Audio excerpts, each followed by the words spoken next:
All right, we're going to continue reading Poppy by Effie. Chapter 15, Alone Again. Aerith moaned softly. Isn't that the most luscious thing in the whole world? He asked, gazing at the salt lick. Poppy, whose eyes were fixed on the enormous owl, could hardly speak. It's awful, she barely squeaked. Aerith turned to her. What are you saying? He demanded. Look, cried Poppy, trembling as she pointed to the owl at the barn.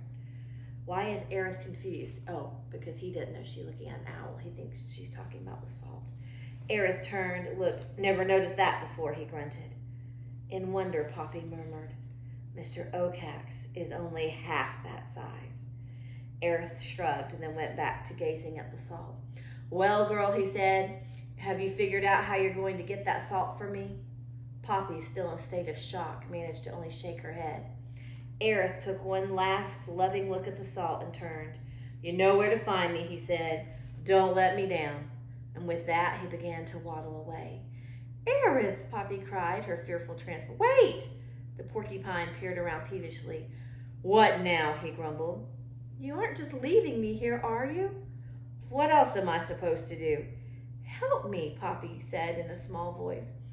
Poppy, we made a deal. I'd get you here, you get me that salt. I've done my part, now do yours. But, no buts, Aerith snapped, lashing his tail in irritation. Poppy backed away. I'm going home now, but I'll be waiting. With a final glare, he said, keep your promise, furball, and marched off. Poppy started to run after him, but tripped on something and fell flat.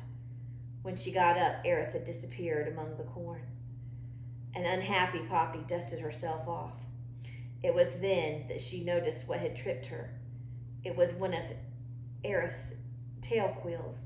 When he flounced his tail, it had fallen out. Poppy picked the quill up gingerly. She'd never really looked at one closely before. It was mostly black and made of long fused hairs, just as Aerith had said. One end was blunt. The other end was ivory white and sharp. So why do you think Aerith just went back home, leaving Poppy in the cornfield? I kind of thought he'd stay with her, but we'll see. With fascination, Poppy examined the tiny barbs. The point, which she was unable to resist touching, was frightfully sharp. She was about to toss the quill away when she had an idea. Grasping it by its blunt end, she twisted it about a few times.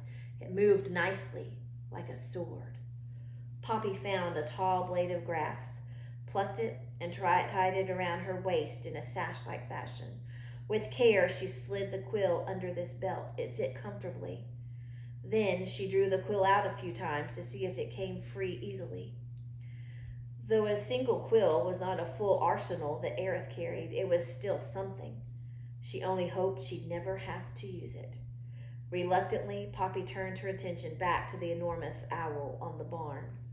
The bird had not moved, but it was still sitting on its perch, gazing off into the distance with huge eyes. Poppy was relieved it had not turned her way. And here she is. She's made a sword out of the quill. And that's actually what you can see on the front now. We just didn't know that that's what that was. The realization that at any moment the owl might turn and discover her made Poppy retreat into the corn, but not so far that she'd be unable to peer out. Once hidden, she tried to make sense out of her situation. It was all very well to have reached Newhouse, but now that she'd arrived, she still had no real clue as to why Mr. Okax would not permit them to move there. All she had seen was this huge owl. Could his reason have something to do with that? Poppy tried to think it through. An owl of this size would be ferocious. Perhaps Mr. Okax was worried that this bird would steal his food. It certainly would eat a lot. The truth was, and Poppy forced herself to acknowledge it, this huge owl made moving here impossible. Mr. Okax was bad enough. This owl looked twice as bad. Then Poppy had a new thought.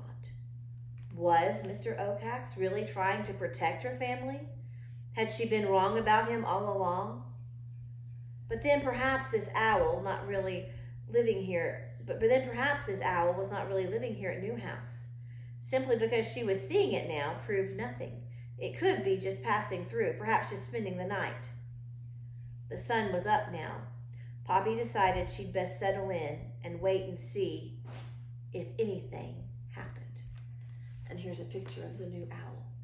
And that's where we're going to stop for today, and we'll read more next time. Thanks for listening.